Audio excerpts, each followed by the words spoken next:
Welcome to the Cyber Life Podcast, where we help you learn cybersecurity best practices, give you a weekly update on the latest cybersecurity news, and share valuable career advice.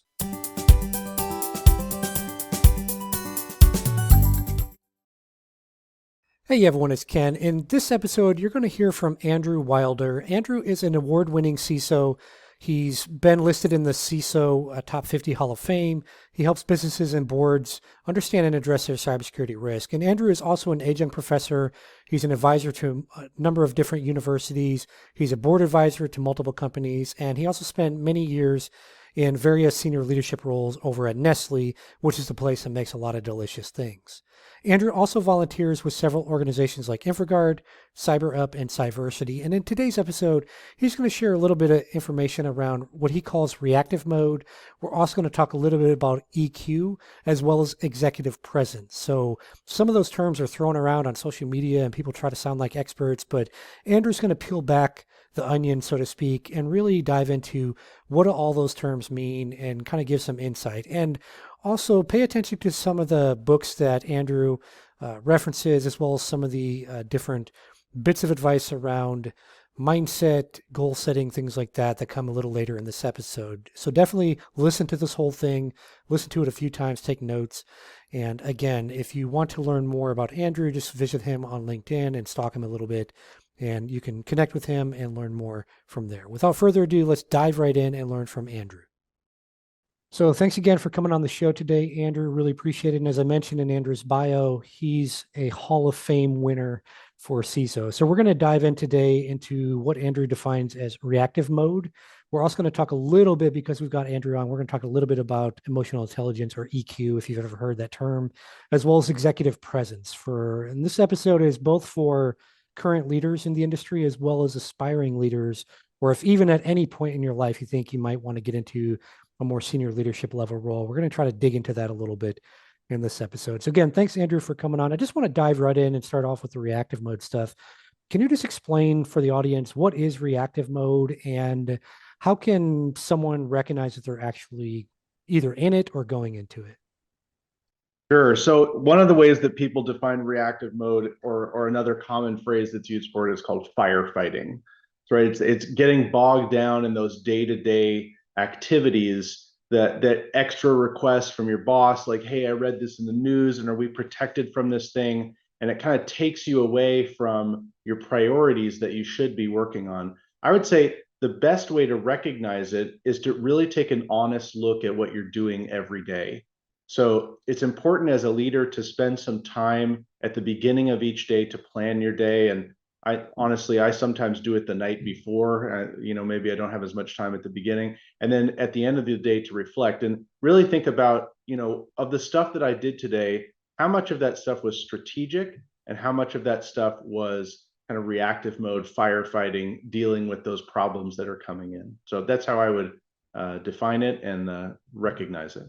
So let's say someone out there right now, Andrew, they've kind of recognized like, oh man, yeah, yesterday was a terrible day. I spent most of the day just kind of putting out those little fires instead of focused on the more strategic aspects that I need to do as a leader. Like what can they do? Like, let's say that they're conscious enough to recognize like, okay, I'm in reactive mode. It seems like all morning long I've been putting out fires. What are some of is there kind of a step-by-step process or certain things that you personally do or that you recommend they do to kind of pull them back out of that mode? Yeah. So one of the things that we did at Nestle in my team, and this was a bonusable objective for the whole team, was what we called SSAOE. And SSAOE was simplify, standardize, automate, offshore, and eliminate. It's the idea of pushing down lower value tasks so that you can focus on more strategic and higher value add tasks. I'm actually reading the Elon Musk biography right now by Walter Isaacson, and Elon has something that he calls the algorithm, which I've put into an anagram of QDSAA, and which is question every requirement, delete any parts of the process that you can, simplify, which is in mine as well, accelerate cycle times, and then automate. And he is very conscious about putting automation at the end, because he was talking about when he built the first Tesla factory, he tried to automate too quickly.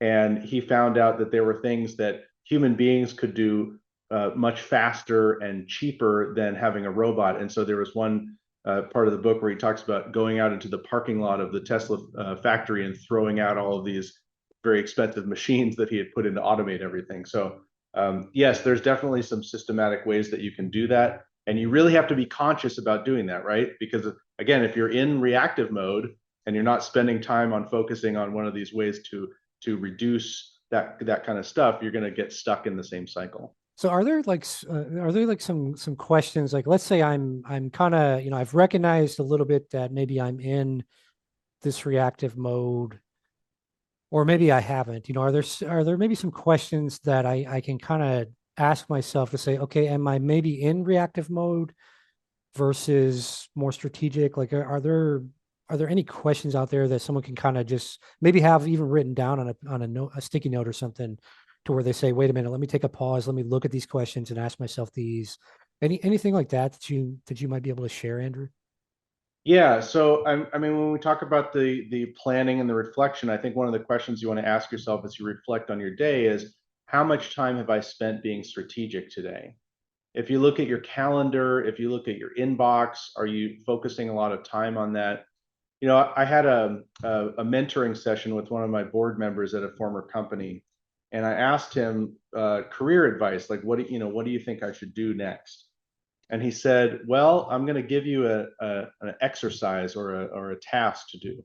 He said, I want you to spend 600 hours of quiet reflection, and I want you to ask yourself a number of questions. Now, this is not really about being strategic, but this is about, like, what do you want to do with your life? It's like, why am I who I am? What are my impulses? What's in my heart and my mind? What are my passions? What influences me? What drives me? And what motivates me?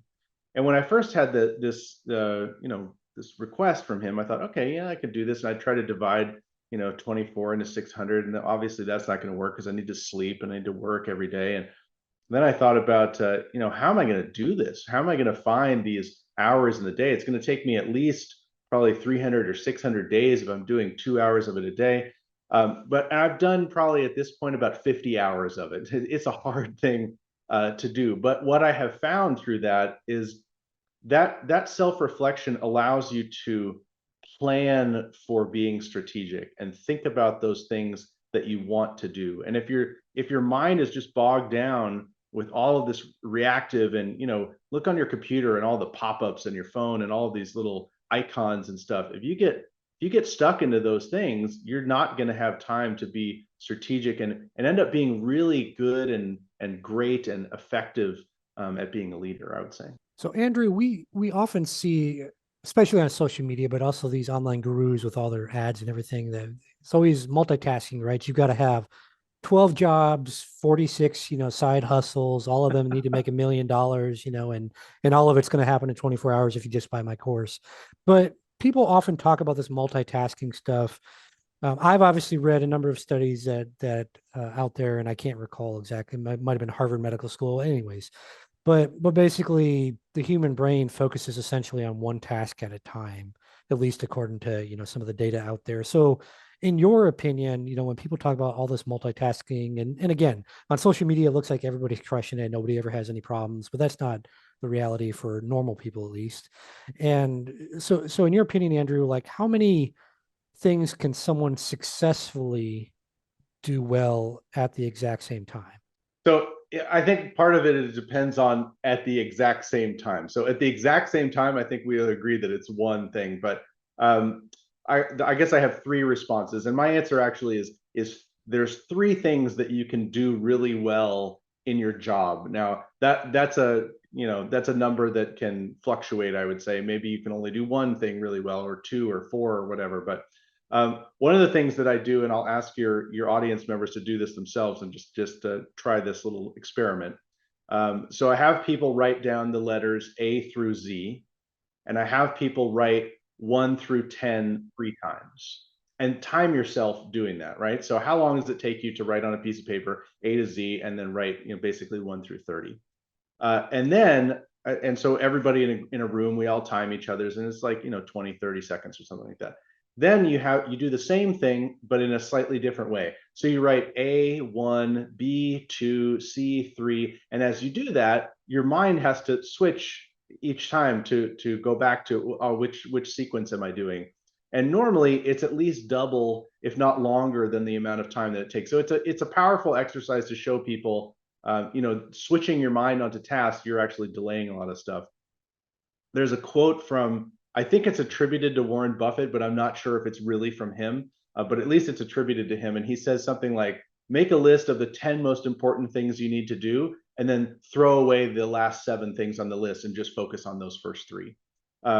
I work with a lot of cybersecurity startups, and one of the things that I am constantly reminding them is to focus on doing one thing really well, right? Don't try and make something that serves absolutely everybody. Focus on your one niche, your one thing that you're doing, and do that thing really, really well, and the other stuff will come. I think that's also really good advice for the job seekers out there, because I see a lot of people like, hey, I can't find a job, but they've got, I want to be a cybersecurity analyst, engineer, I want to be a pen tester, I want to be, all these things. So it's like 46 job titles are listing on their LinkedIn profile because they're so desperate, right? And understandable. You're trying to get a job, you're trying to get that first job, but you really have to, to Andrew's point on the business side as well, focus on one thing, do it extremely well, be the quote unquote thought leader or the master or whatever terminology you want to use, but be that go-to person for that thing. And all the other things, at least in my experience, will fall into place with that. So you kind of answered my next question a little bit with the activity you mentioned, Andrew, but are there any questions that leaders should be asking themselves, because you kind of talked about the self-reflection and stuff, but are there any other questions that leaders should be asking themselves to try to facilitate better focus, and or are there questions that they should be asking to help them kind of protect their team from all the fires of the world out there? Yeah, so I think I'm gonna. Okay, so there's 2 questions in there. So the first one is asking yourself, and another thing that I like to think about in this is the rule of 1% incremental improvements each day. So if you do 1 to the 365th power, it's still 1. But if you do 1.01 to the 365th power, it's like 37 and change.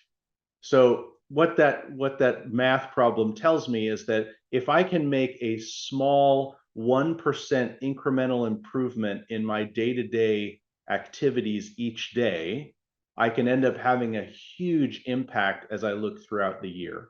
So that's something that I do with myself, to think about how am I making those small incremental improvements that can add up to big improvements over the year. For the team, I really believe that one of the key traits of a leader is to create a safe space for your team.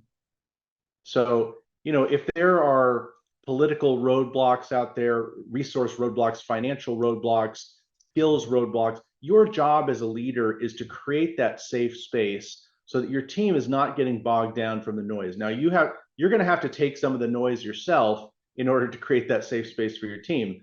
It shouldn't be 100% of your time or 90% of your time, but you need to create that safe space to allow them to succeed. So I want to pivot a little bit to talk about emotional intelligence. So do you mind just sharing your thoughts or your kind of your definition of what is EQ, and why do you think it's important for leadership roles? And when we say leadership roles on this episode, we're not just talking about like formal management or senior leadership roles. You can be a leader, like a team leader. You can just be kind of the go-to person on your team. So when we're talking about building a leader, why is EQ so important? And first off, what is it? Well, so I'm glad that you talked about leader in different definitions, right? Because you can be a leader as an individual contributor. It's the way that you do things. I was fortunate enough to take a course on EQ at Nestle when I was there, and the best way that I was able to understand it is it's about being conscious of your emotions and then being able to manage them. So you've heard the phrase before, like, people who are controlled by their emotions. So people with a really high EQ are not controlled by their emotions. They're conscious of their emotions. They understand them. There's times when they feel them, right? There's a time to cry and a time to fight or whatever, but they know about their emotions and they're able to take control of them and use those things effectively. I think if I were going to describe someone who had a very high EQ, I would say that they're a very effective communicator. They're very good at resolving conflicts, right? Because they're not going to get in there and feel emotional pull towards one way or the other. They're probably very good at building relationships. I would trust them a lot to be able to make decisions, because again, when you take emotion out of it, or when you're able to manage your emotions in a decision, it helps you to make, I would say, better or clearer decisions.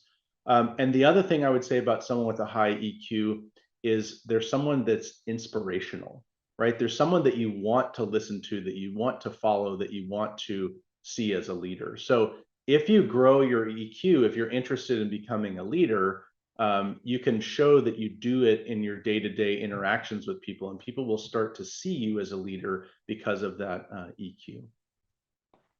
And I'm just going to share for the audience something that I did years ago when I went from individual contributor and I wanted to get into management, mid-level management, director level, executive level, and then, ultimately have my own businesses and things. But what I did is I would basically just ask myself, what would that person do? So as an example, let's say you want to become a director at your company, or at some point in your career.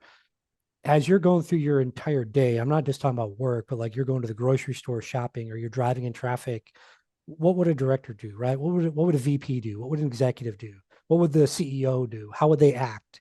That will help actually essentially mold your subconscious to cause you to ultimately, and it takes time, but ultimately behave that way. So kind of leading to what Andrew's saying about EQ, you then start to become naturally more conscious of your emotions, because you're always asking that question in your head. Well, what would, this person in this particular role, do? And same with those that are maybe listening and they want to be a millionaire, like all the gurus want you to do with their course in 24 hours. But anyways, same thing, right? If you want to become a millionaire, most millionaires are not shaking their butts on the side of the road. They act right? They know how to act a certain way in certain circles. And so questions like that, I think, are a good tactical way for someone right now listening to this to go, starting today, immediately, without any resources. Just ask yourself, okay, I want to become a CISO, for example, like Andrew, and become world famous. How would a CISO act in this situation at the grocery store? Would a CISO be in a rush and throwing apples at somebody? Or would a CISO say, you know what, I've got a little time here. Let me talk to people. Let me be friendly. Let me, go a little slower in my walk in the grocery store. So I think a question like that, asking yourself for whatever your goal is, and again, it doesn't have to just be cyber security stuff. I think that can help people out there as well, because that's something I actually did and it worked very, very well. And it helped me change my behavior to be that next level much, much. I mean, sometimes it only took like a week or even a few days of doing that to mold myself into what I wanted at that next level.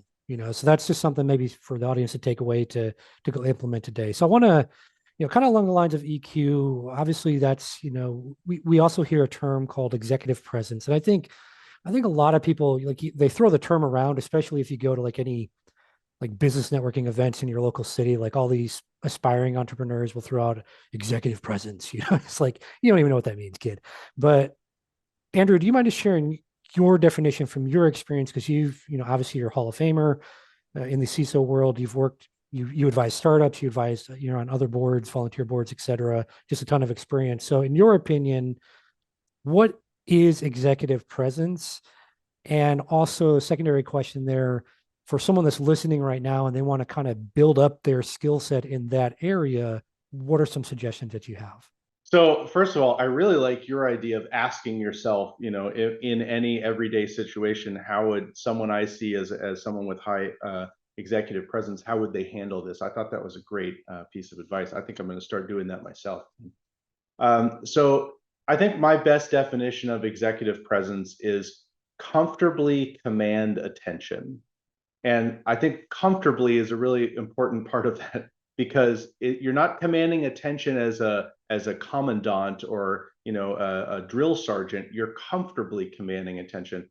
I think about someone who has a really strong executive presence. They don't need to raise their voice to be heard, right? It's someone who you can tell has paused and thought about what they were going to say, and when they say something or when they ask a question, it's on point. it drives deep thought in the people who are receiving that question. Certainly, EQ plays into it as well. And when I thought about what you were saying about interacting day to day when you go to the store, reading your audience, shifting your tone, making other people feel valued, I think that's a really key part of it as well. And the last thing that I would say about someone with executive presence is they are authentic. And you can feel that, you can hear that in what they say. They're real, and that's what's coming across. So not gurus or making $1 million side hustles, but I think it's a really important thing to have as you move up in your career and as you move forward in life. And like you said, cybersecurity or anything, board work, leadership in any capacity. So you're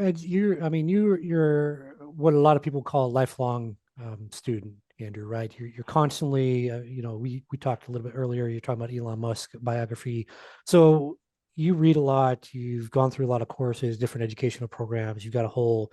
I mean, someone could go to your LinkedIn to see just a fraction of that. There, are there any specific books or courses or any other resources that you would recommend for someone aspiring to become a leader? And again, our definition of leader is not just being a manager, but maybe Andrew, with your thoughts on that, talk about someone that wants to just develop leadership skills, then maybe someone that wants to move into management, and maybe someone that wants to move into executive leadership. Like, are there resources kind of at those different stages that you would recommend they use? Okay, so yeah, a lot of kind of loaded questions in there. The first thing I would say is reading books. So you're right. I love to read books. We already talked about the Musk biography. I'm listening to that on Audible, and I'm probably about an hour left. But it is however you feel about that guy, it is exciting, and you have to admit that he's doing a lot of things to change the world. The other audiobook that I'm listening to is one called Cybersecurity First Principles by Rick Howard. If you call me a Hall of Famer, Rick Howard is the ultimate Hall of Famer in cybersecurity, super well known in the industry. And the thing that I like about the book is it's kind of it's security agnostic, right? You can use any kind of methodology that you want, and all of those things will still apply. So really interesting thing to take a look at. I do have some books on my desk as well. My friend Sue Bergamo just wrote a book called So You Want to Be a CISO, which is kind of a funny title. I think it's great for people who are considering doing it. It both tells you about the risks associated with it. And if you look in the media right now, there's certainly a number of risks, but it also tells you about some of the good and great things that happen with it as well. I took a course called QTE, part of the Digital Directors Network, that I highly recommend if you are already a CISO or CIO and looking to go into board work. Bob Zukis, who's the guy that runs that program, he wrote a book called The Great Reboot, which is a really good one. Talks a lot about systemic cybersecurity risk and how boards can look at it in the future. A good friend of mine, Joe Scherrer, wrote a book that I leave on my desk all the time called The Leadership Forge. It's really interestingly written. There's 50 leadership secrets in there, and every chapter has kind of what you should do, and then it's got deeper insight, and then it has recaps and self-coaching questions that you can ask yourself. I refer to that regularly.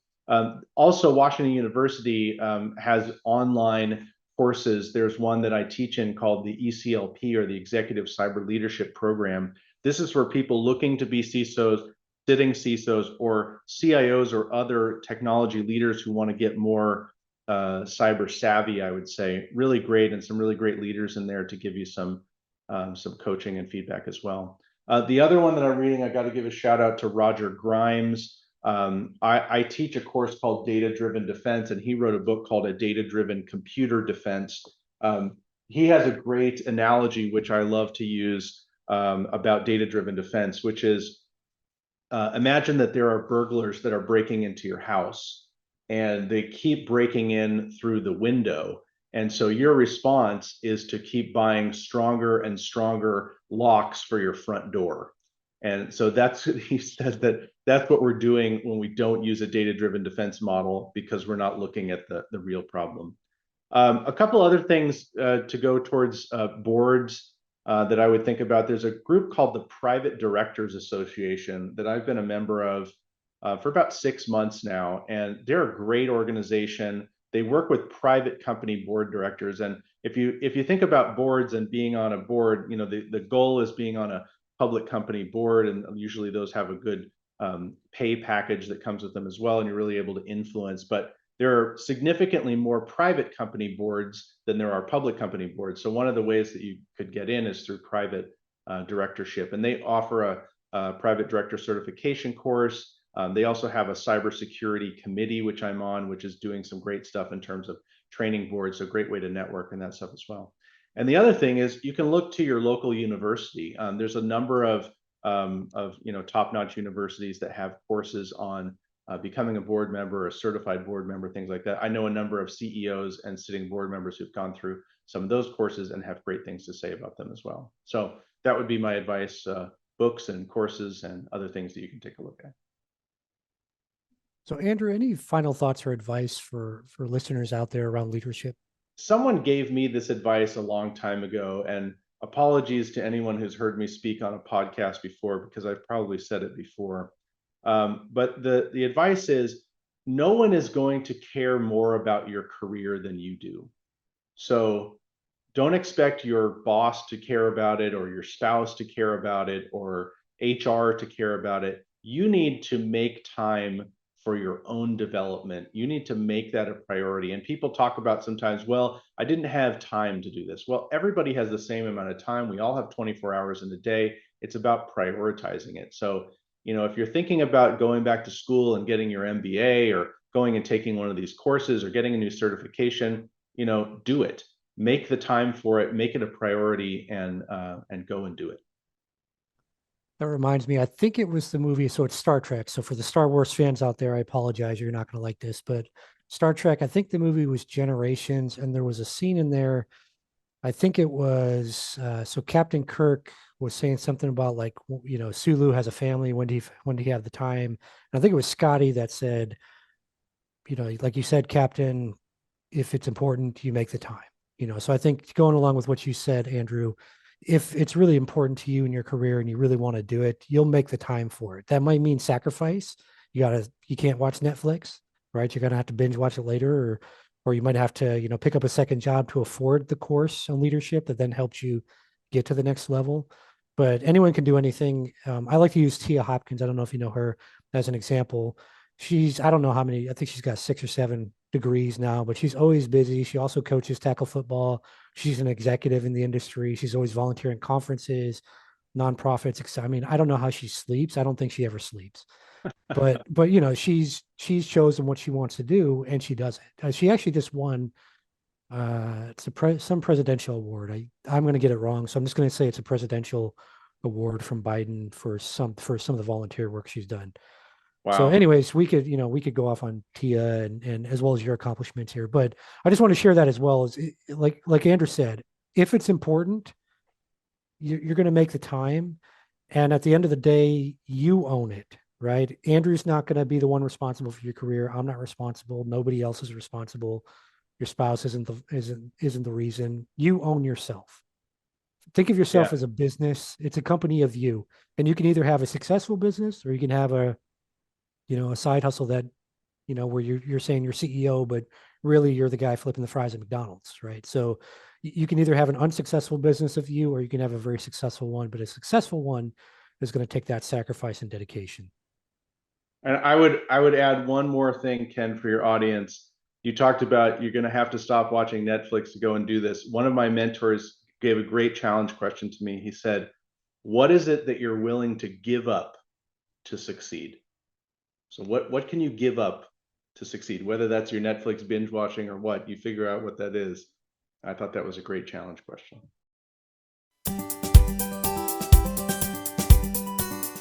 Thanks for listening to the show. If you're looking to secure your business better or build up your cybersecurity career, then check us out over at cyberlife.tv. That's CYBERLIFE.tv.